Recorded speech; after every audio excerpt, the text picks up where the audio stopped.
Bonjour, chers amis auditeurs et auditrices, Hervé Chezeville à l'antenne. Ravi de vous retrouver pour cette dernière émission du mois d'octobre. On ne cesse de nous répéter, avec raison, que l'Afrique est un continent jeune. Un continent jeune situé aux portes d'une Europe vieillissante.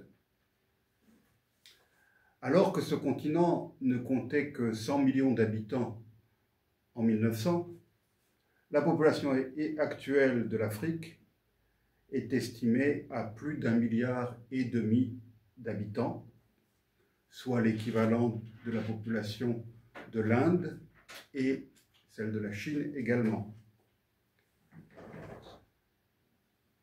Et le taux de croissance de cette population est de 2,257%. D'ici à 2050, 2050 c'est demain, les experts estiment que la population de l'Afrique aura augmenté de 90%. L'Afrique était la région du monde avec le plus fort taux de fécondité, lequel s'élève actuellement à 4,3 enfants par femme. La population africaine représente donc près de 20% de la population mondiale, un cinquième. Le Nigeria est de loin le pays le plus peuplé d'Afrique, avec environ 215 millions d'habitants. Comme je l'ai dit au début de mon propos, la population de l'Afrique est très jeune. 41% de cette population a moins de 15 ans. En 2012, l'âge médian de la population du continent était de 20 ans. L'Ouganda et le Niger sont les pays les plus jeunes du monde. 49% des habitants de ces deux pays ont moins de 15 ans. En ce qui concerne l'espérance de vie à la naissance, en Afrique, elle était de 63 ans et demi en 2019. Cela constitue une très forte progression par rapport à 1950, année où elle était de 40 ans seulement, mais elle reste nettement plus faible que la moyenne mondiale qui s'élève à présent à 73 ans.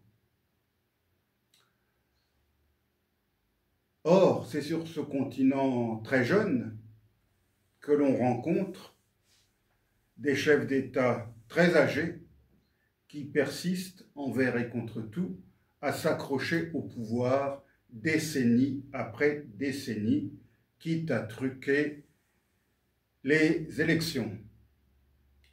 J'ai souvent eu l'occasion de dénoncer sur ces ondes le scandale constitué par ce que j'ai appelé la malédiction des dinosaures africains. Dans mon émission du 24 juillet dernier, j'avais évoqué le cas pour le moins emblématique et problématique du Cameroun. Ce pays n'a connu que 2 présidents depuis son indépendance en 1960. À titre de comparaison, durant la même période de 65 années, la France a eu 8 présidents de la République différents.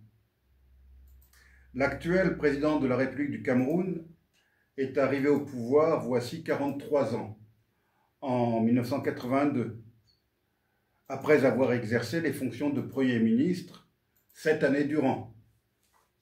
Cela fait donc un demi-siècle que le même homme domine la scène politique du Cameroun, un pays dont la grande majorité de la population, qui s'élève à 28 millions d'habitants, est extrêmement jeune, un pays qui ne comptait que 5 millions d'habitants à son indépendance en 1960. Donc de 5 millions, c'est passé à 28 millions en 65 ans. Alors que, encore à titre de comparaison, la population de la France en 1960 devait s'élever à près de 50 millions d'habitants, et aujourd'hui, la France compterait environ 65 millions d'habitants. Et l'accroissement en France a été dû en grande partie à l'arrivée de vagues migratoires. 43,6% de la population camerounaise a moins de 15 ans. L'immense majorité des Camerounais n'était donc pas encore nés lorsque Paul Biya est devenu président de la République en 1982. Ce chef d'État, qui vient d'être réélu pour un 8e mandat, est né le 13 février 1933. Il aura donc 93 ans dans quelques mois. Il suffit de jeter un rapide coup d'œil à l'organigramme politique de l'État camerounais pour réaliser l'immense décalage existant entre l'élite politique du pays et la composition de sa population. Le président de la République, nous l'avons vu, a 92 ans, largement révolu. Par rapport à lui, le président de l'Assemblée nationale, M. Cavaillé Yéguié Djibril, est encore très jeune, puisqu'il est âgé de 85 ans seulement. Son collègue, le président du Sénat, que l'on doit pousser sur un fauteuil roulant pour les sessions du Sénat, a 90 ans. Le président du Conseil constitutionnel, c'est ce Conseil constitutionnel qui est chargé d'annoncer les résultats des élections. Donc ce président du Conseil constitutionnel, Clément Atangana, a 84 ans. Le chef d'état-major des armées, René-Claude Meka, a 86 ans. Quant à celui qui, dans ce pays gros producteur de pétrole, occupe le poste clé de patron de la Société nationale des hydrocarbures, il est âgé de 87 ans. À côté de tous ces gérontocrates, Joseph Dion Ngouté, l'homme qui occupe les fonctions de Premier ministre depuis bientôt 7 années, a des airs de jeune homme, puisqu'il n'a que 71 ans. La quasi-totalité des plus hautes fonctions de l'État camerounais est donc occupée par des personnes non pas du 3e âge, mais du 4e âge. Et tous sont des hommes.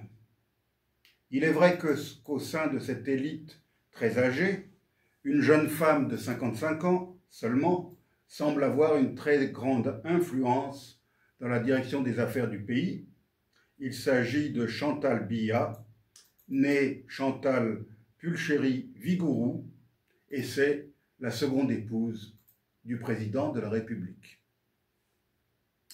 C'est donc dans ce contexte que lundi dernier, le Conseil constitutionnel a annoncé les résultats officiels de l'élection présidentielle du 12 octobre dernier. Le plus vieux chef d'État au monde, Paul Biya, en est sorti vainqueur avec un score raisonnable de 53,66% des suffrages. Ces résultats ont été aussitôt contestés par le principal adversaire du président, Issa Chiroma Bakary, qui a dénoncé une mascarade. Les résultats officiels le créditent de 35,19% des voix, alors que lui-même s'était proclamé vainqueur quelques jours plus tôt, avant l'annonce des résultats. 3 autres candidats ont obtenu quelques pourcents, dont la seule femme candidate, Madame Hermine Patricia Tchomaïno Ndam Joya, qui a obtenu 1,66% des suffrages. Les 8 autres candidats en lice ont tous obtenu moins de 1% des suffrages. Mais le chiffre le plus important, c'est sans doute celui de la participation, qui s'est élevé à 46,31% seulement, selon les résultats annoncés par le Conseil constitutionnel. Plus d'un Camerounais sur 2 ne s'est donc pas déplacé pour aller voter. Il s'agit là d'une très faible participation qui, même s'il n'a pas été gonflé, comme c'est probablement le cas, indique une désaffection certaine des électeurs camerounais pour les urnes. Il est vrai qu'aucune surprise n'était à attendre de cette élection présidentielle, puisque le seul candidat crédible, l'opposant Maurice Kamto, avait été disqualifié par le Conseil constitutionnel. Quant au candidat arrivé en seconde position, Issa Chiroma Bakari, 79 ans, c'était un baron du régime Biya qui a rompu avec le président quelques mois seulement avant l'élection afin de pouvoir se présenter. Il était même ministre de l'Emploi et de la Formation professionnelle jusqu'à la fin du mois de juin dernier, après une longue carrière ministérielle entamée en 1992. Il était donc loin, très loin, d'incarner le changement auquel nombre de Camerounais aspirent. Que retenir de cette élection présidentielle camerounaise? D'abord, que le régime Biya tire à sa fin, mais que la succession est loin d'avoir été préparée. Les caciques du régime, tous rivaux, s'abritent derrière la figure tutélaire d'un vieux président qui ne dirige plus rien depuis longtemps et qui est dans l'incapacité physique et mentale de gouverner le pays. Durant la campagne électorale, il n'a d'ailleurs fait qu'une seule apparition, lors d'un meeting dans le nord du pays, durant lequel il a prononcé un discours qui n'avait aucun lien avec la réalité du pays. Le faible taux de participation prouve, comme je l'ai dit, une désaffection réelle de la population vis-à-vis de ce régime. Le score du président, 53,66% seulement, prouve que le régime n'est plus en position d'annoncer un chiffre largement supérieur. L'ampleur de la fraude aurait alors pu déclencher l'explosion et amener la chute rapide du régime. Les spécialistes gouvernementaux de la cuisine électorale ont visiblement préféré annoncer un chiffre semblant modeste, car un peu plus crédible. Mais ce chiffre, certainement gonflé par ces spécialistes, indique que le score réel obtenu par le président se situait très certainement en dessous de la barre des 50% et qu'il n'avait donc peut-être pas gagné. Selon le système politique camerounais, il n'y a qu'un seul tour aux élections présidentielles et c'est le candidat arrivé en tête qui devient président. Rappelons-nous que le score annoncé pour le second, le score officiel, est de 35,19% et qu'il a certainement été, lui, dégonflé. Donc, on peut se demander si, effectivement, comme il l'a proclamé, il n'était pas arrivé devant le président sortant. Une question brûlante émane de cette mascarade électorale. Paul Biya a officiellement gagné, et il va entamer à 92 ans un 8e mandat de 7 ans. Le théâtre d'ombre de cette fin de règne qui n'en finit pas pourra-t-il se prolonger encore cette année? 7 années, 7 ans, alors que la rue s'impatiente, comme l'ont montré les émeutes qui ont éclaté un peu partout dans les grandes villes, dans l'attente de l'annonce des résultats, et qui ont fait plusieurs morts et des dizaines de blessés.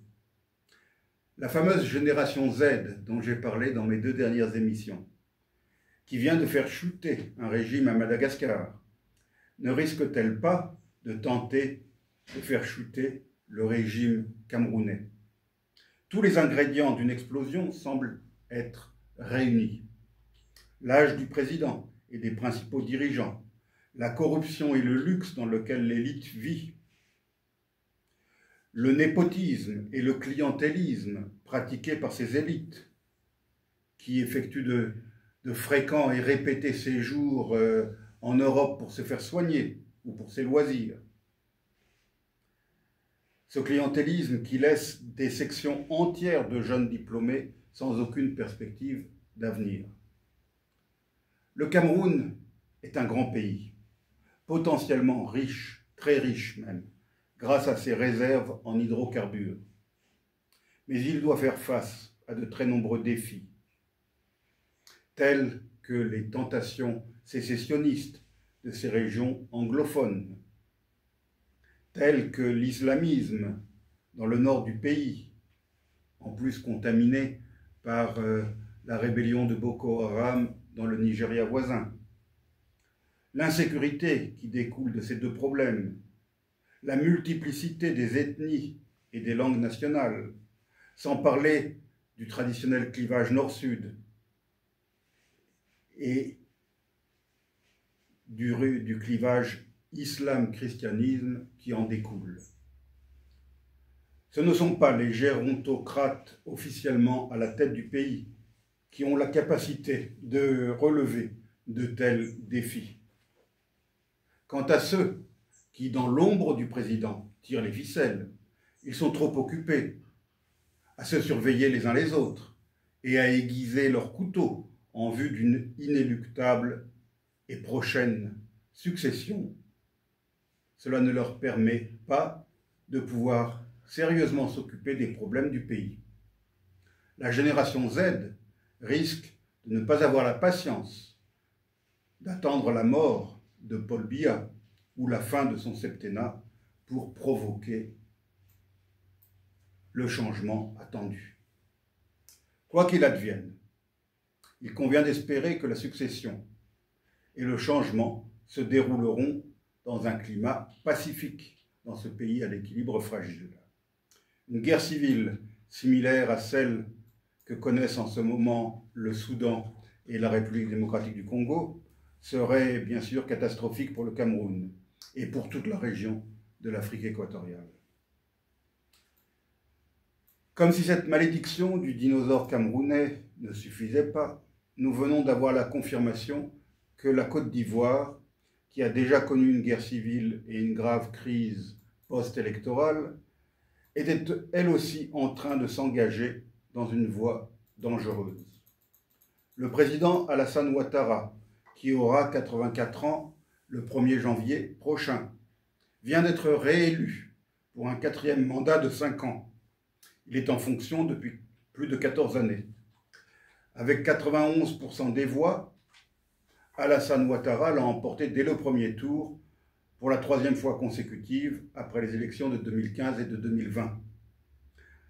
Arrivé 2e avec seulement 3% des voix, Jean-Louis Billon a reconnu sa défaite et il faut le souligner, adressé ses félicitations au président pour sa réélection tout en pointant, malgré tout, les irrégularités et le très faible taux de participation. Le président sortant bénéficiait d'un solide bilan économique. Il l'a emporté sans suspense face à des candidats au faible poids politique. En effet, les véritables ténors de l'opposition, à commencer par l'ancien président Laurent Gbagbo, avaient tous vu leur candidature invalidée pour une raison ou pour une autre. Le taux de participation n'a été que de 50,59%, ce qui, comme au Cameroun, tendrait à prouver le peu d'intérêt porté à ces élections aux résultats connus d'avance. Alassane Ouattara, sans être aussi âgé que son homologue camerounais, est malgré tout assez âgé, même s'il semble être en possession de toutes ses capacités physiques et intellectuelles, contrairement à son homologue camerounais. Il faut donc espérer que ce 4e mandat ne sera pas le mandat de trop et que le président réélu se donnera comme priorité de préparer de toute urgence sa succession. En Côte d'Ivoire, comme au Cameroun, la paix doit être préservée à tout prix, afin que l'inéluctable succession se déroule dans les meilleures conditions possibles. La France est encore très présente dans ces deux pays, alors qu'elle a été chassée ces dernières années du Mali, du Niger et du Burkina Faso, et que le Sénégal et la République centrafricaine ont pris leur distance avec l'ancienne puissance coloniale. Il ne faudrait donc pas que ce pays soit vu par la génération Z comme le dernier rempart. Quand je dis ce pays, je veux dire la France. Qu'elle soit vue comme le dernier rempart de régimes impopulaires et à bout de souffle. Ce serait fatal à l'avenir de la présence française en Afrique francophone, et cela ajouterait encore au discrédit de la France au sein des plus jeunes, c'est-à-dire de cette fameuse génération Z. C'est sur ces considérations, malgré tout un peu pessimistes, que j'aimerais vous laisser pour aujourd'hui, chers auditeurs, en vous disant à la semaine prochaine.